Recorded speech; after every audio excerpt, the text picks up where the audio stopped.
موت چھٹی کا نام. اگر اللہ راضی ہے نا، اگر اللہ راضی ہے تو موت چھٹی کا نام. موت، گھر پہنچ گئے، گھر پہنچ گئے. اس پیاس کو برداشت کرو. اللہ کہے گا وَسَقَاهُمْ رَبُّهُمْ شَرَابًا طَهُورًا.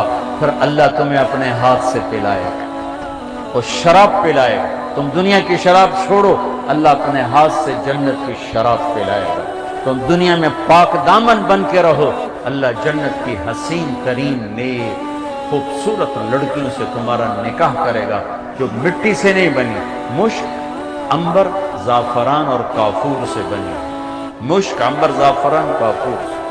اور ان کا قد اس تمہاری بلڈنگ سے بھی اونچا ہے. 130 فٹ ان کا قد ہے.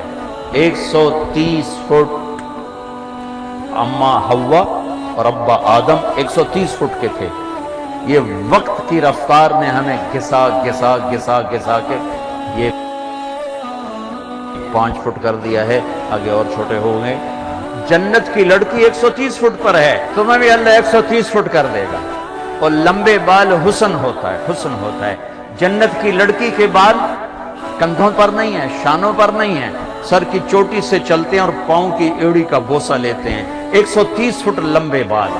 جب وہ یوں سر ہلاتی ہے اور اپنے بالوں کو لہراتی ہے تو پوری جنت میں لاکھوں سورج چمکنے لگتے ہیں، کروڑوں ہر بال میں سے شعائیں نکلتی ہیں.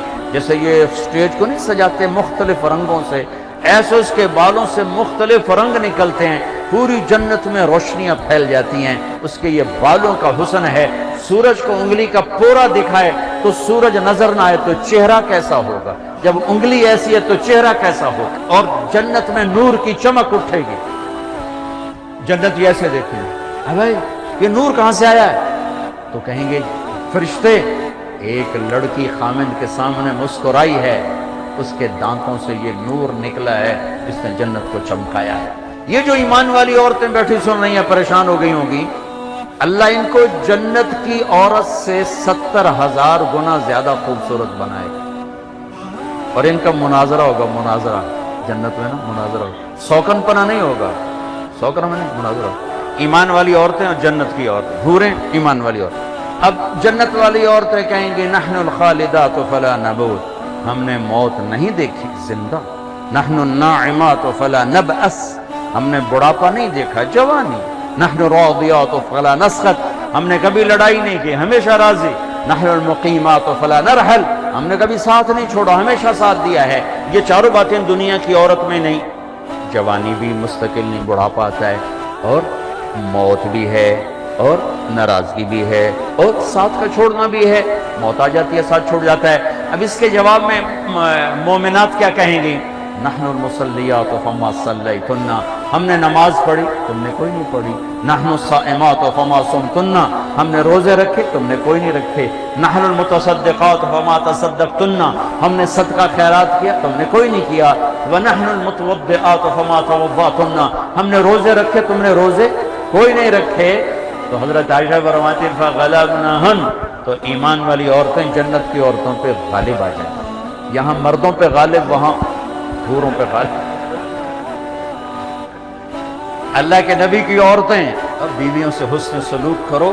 تمہیں ایک عجب حدیث سناؤں. سب سے پہلے جو طارق جمیل کا عمل تولا جائے گا، سب سے پہلا عمل آپ کا میرا، سب سے پہلا عمل جو تولا جائے گا، نماز روزہ نہیں، حج نہیں، زکوٰۃ نہیں، تبلیغ نہیں، جہاد نہیں، علم نہیں، تہجد نہیں. تو کیا؟ سب سے پہلے آپ کا اپنی بیوی سے سلوک تولا جائے گا، اور سب سے پہلے بیگم کا خامن سے سلوک تولا جائے. وہ رابعہ بصری بھی ہے نا، وہ رابعہ بصری بھی ہے جن کی ضرب المثل بن گئی بندگی تقویٰ. پہلے یہ تولا جائے گا خامن سے کیا سلوک ہے. جنید بغدادی بن گئے، شیخ عبد القادر جیلانی بن گئے. خیر یہ تو وہ ہستی ہیں جن کا حساب بھی نہیں ہوگا انشاءاللہ، لیکن میں ویسے کہہ رہا ہوں کہ کوئی بندگی میں شیخ عبد القادر جیلانی قطب سبحانی رحمت اللہ علیہ کو پہنچ رہا ہے، کوئی جنید بغدادی کو پہنچ رہا ہے، لیکن جب تولا جائے گا تو پہلے بیوی سے سلوک تولا جائے گا۔ تو اپنے گھروں میں حسن سلوک رکھو، خامدوں سے حسن۔ بیوی مسکرا کے ملے خامد کو، جب وہ گھر آئے تھک کر، تو اس کو اللہ کے راستے میں جہاد کرنے کے آدھے کے برابر اجر ملتا ہے، آدھے کے برابر۔ تو اپنے گھروں کو خوبصورت بناؤ حسن سلوک کے ساتھ۔ تانا، طنز، بولیاں، وہ انسان نہیں جو عورت پہ ہاتھ اٹھائے۔ میرے نبی نے فرمایا اس میں کوئی خیر نہیں جو عورتوں پہ ہاتھ اٹھاتا ہو۔ آخری خطبے میں عورتوں کو حصہ دیا، بیویوں کو، خامدوں کو نہیں، عورتوں کو۔ استوصوا بالنساء خیرا، یہاں سے پیراگراف شروع ہوتا ہے اور لمبی عبارت آپ نے صرف عورتوں کے حقوق بیان فرمائے۔ تو میرا معاشرہ امبیلنس سا ہے، کہیں خامند بیوی خود نادان ہیں تو لڑ لڑ کے تباہ ہو رہے ہیں، کہیں خامند بیوی میں محبت ہے لیکن ساس شریف نے جنازہ ہی کر چھڑیا ہر شہر۔ سسر اوپر تلوار لے کر، ساس کا اپنا جبر ہے، سسر کا اپنا جبر ہے، نند کا الگ جبر ہے۔ کہیں بچے کے ماں باپ نے گھر برباد کیا ہوا ہے، کہیں بچی کے ماں باپ نے گھر برباد کیا ہوا ہے۔ ایک بچہ میرے پاس آیا کہ ہم میاں بیوی لڑ پڑے تھے، اب ہم ملنا چاہتے ہیں، لیکن دونوں کے والدین کہتے ہیں کبھی نہیں ملنے دیں گے، اب یہ قصہ ختم ہونا چاہیے اور ختم ہوگا، ہو گیا۔ یہ جبر، یہ ظلم، چونکہ ہمارا جوائنٹ فیملی سسٹم ہے، میں ہاتھ جوڑتا ہوں، میں کسی رشتے کو اچھالنا نہیں چاہ رہا، لیکن جو گھروں میں ہو رہا ہے میں بتا رہا ہوں۔ کہیں خامند نادان ہے، بیوی کے ساتھ بدتمیز ہے، کہیں بیوی نادان ہے، خامند کے ساتھ بدتمیز ہے، کہیں دونوں بہت اچھے ہیں لیکن خامند کے ماں باپ کا ظلم ہے، کہیں بچی کے ماں باپ کا ظلم ہے، کہیں بہن بھائیوں کا ظلم ہے۔ اللہ کے واسطے اپنی حدود میں رہو، اپنی حدود میں رہو۔ یہیں تمہاری یونیورسٹی میں پچھلی دفعہ بیان کر کے آیا، آفس پہ بیٹھا تھا، ایک بچی باہر رو رہی تھی، تو میں نے کہا یہ ایک بچی باہر رو رہی، آپ سے ملنا چاہتی، تو میں چلا گیا، ساتھ آفس کے چھوٹا سا کمرہ ہے، تو پھر بھی رو رہی، میں سمجھا شاید میرا بیان سن کے کوئی زیادہ اثر لے لیا ہے۔ وہ کہنے لگی مولانا آپ عورتوں کے حقوق بیان کرتے ہیں لیکن آپ متعلقہ عورتوں کے تو کبھی نہیں بیان کرتے۔ مجھے یوں لگا جیسے مجھے کسی نے نا خنجر سے دو ٹکڑے کر دے، کہا آپ متعلقہ بچیوں کے بارے میں تو کبھی نہیں بولے۔ اس کے بعد سے میں نے بولنا شروع کیا، پھر میں نے کہا کیا ہوا بیٹی آپ کو طلاق؟ جی مجھے طلاق ہو، میں طلاق یافتہ ہوں۔ کیا مسئلہ تھا؟ کہا میرا خامند بہت اچھا تھا، ہم دونوں میاں بیوی میں بہت محبت تھی، بس میرا سسر کہتا اوے مینو چنگی نہیں لگ دی انہوں طلاق دے، اوے مینو چنگی نہیں لگ دی انہوں طلاق دے۔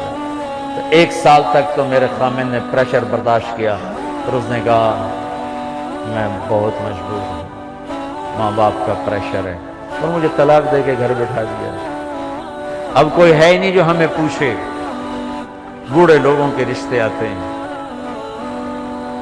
متعلقہ بچیوں کو پہلے دیکھا کرو، بیوہ بچیوں کو پہلے دیکھا کرو۔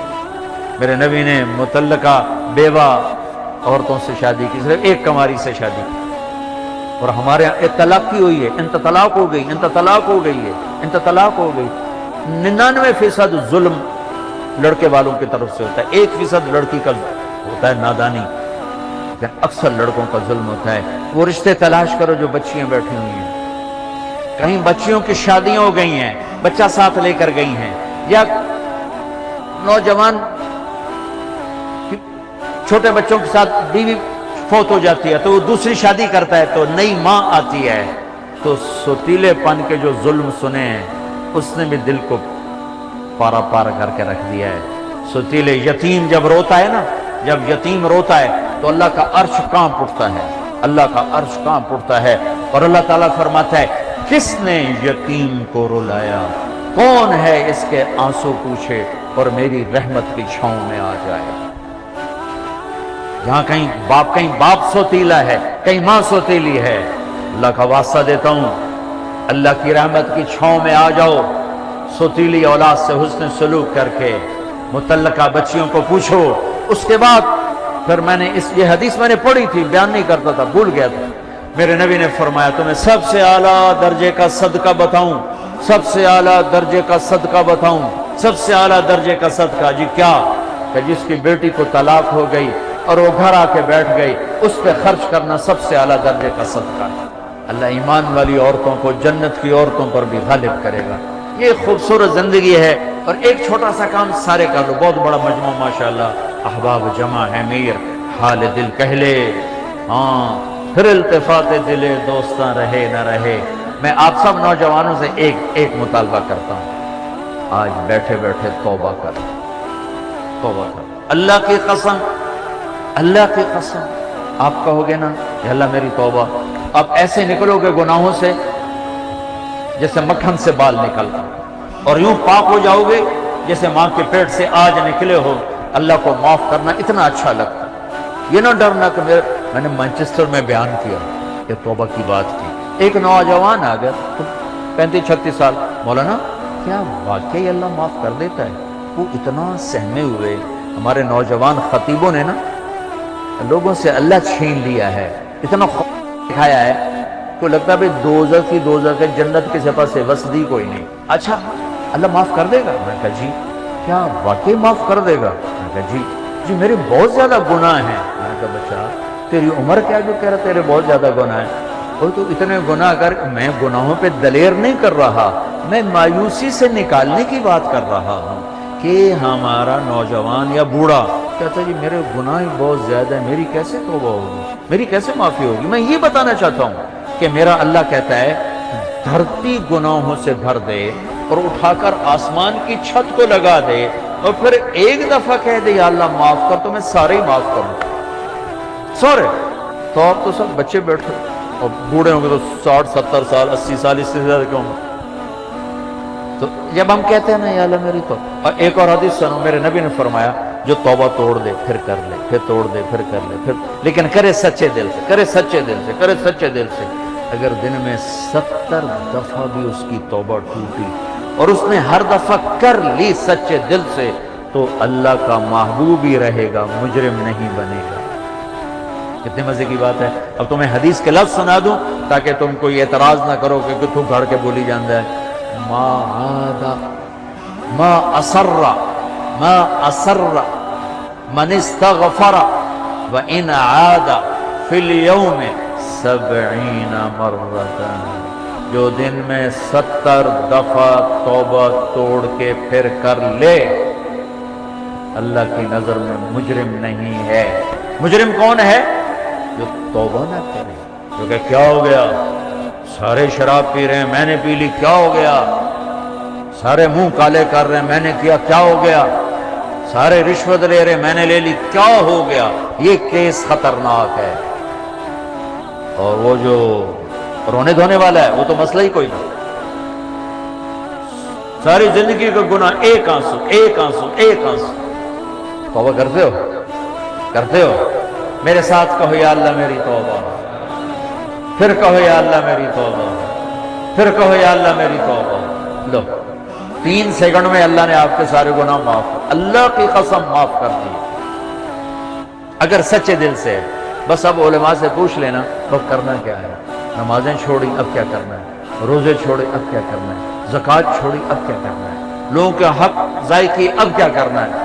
آسان سا کام ہے، کرتے جاؤ گے بڑھتے جاؤ گے، اللہ کی چھاؤں میں آؤ گے۔ اوپر سے رمضان توبہ کا مہینہ، رحمت کا مہینہ، جنت کا مہینہ، روزے نہ چھوڑنا، کالج کی چھٹی کر لینا، روزے کی چھٹی نہ کرنا، یونیورسٹی کی چھٹی کر لینا، روزے کی چھٹی نہ کرنا، تراویح کی چھٹی نہ کرنا۔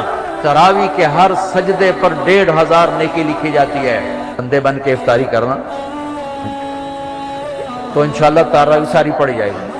اب تجھے ایک سموسہ، ایک پکوڑا، ایک پیس، ایک بیف، اتوں چٹنی، ہوں تجھے مٹی تے سوا تراویح پڑھنا، تجھے تے پائے ہو کہ مجھ طرح ہوں کیویں اٹھے، ہوں تو اٹھیا ہی نہیں جاندا، تھوڑے کو فرض نہیں پڑے جانے، تجھے تراویح کتوں پڑھنی ہے؟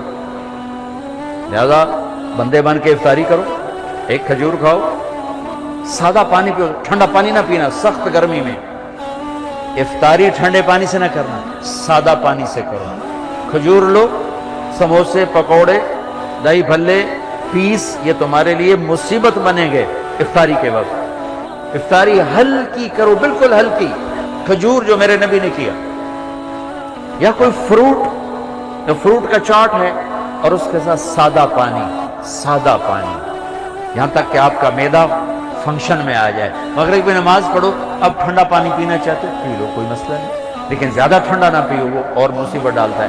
تراویح پڑھ کے اب کھانا کھا لو، بامن ساری پرات کھا جاؤ کہ بامن ساری پلیٹ کھا جاؤ۔ تراویح پڑھی گئی، چونکہ نقصان بڑا ہے اگر تراویح چھوٹ گئی، ہر سجدے پہ 1500 نیکی، 60,000 آپ 1 گھنٹے میں کماؤ، کتنا سستا سودا ہے۔ اور عورتیں گھر بیٹھے آرام سے چند منٹوں میں 20 تراویح پڑھ سکتی ہیں۔ آپ کو قرآن سننا پڑتا ہے، ایک تراویح نہ چھوڑو، ایک روزہ نہ چھوڑو، اور انشاءاللہ العزیز سارے معاف ہو جائیں گے۔ تو اللہ تعالیٰ آپ کا یہ اجتماع مبارک کرے۔ ماشاءاللہ ماشاءاللہ، ہمارے ذیشان بچے نے بڑی محنت کی ہے، ابراہیم نے بڑی محنت کی ہے، اللہ ان کے تمام ساتھیوں نے، اللہ ان کی محنتوں کو قبول فرمائے، ہمارے لیے ذریعہ نجات بنائے۔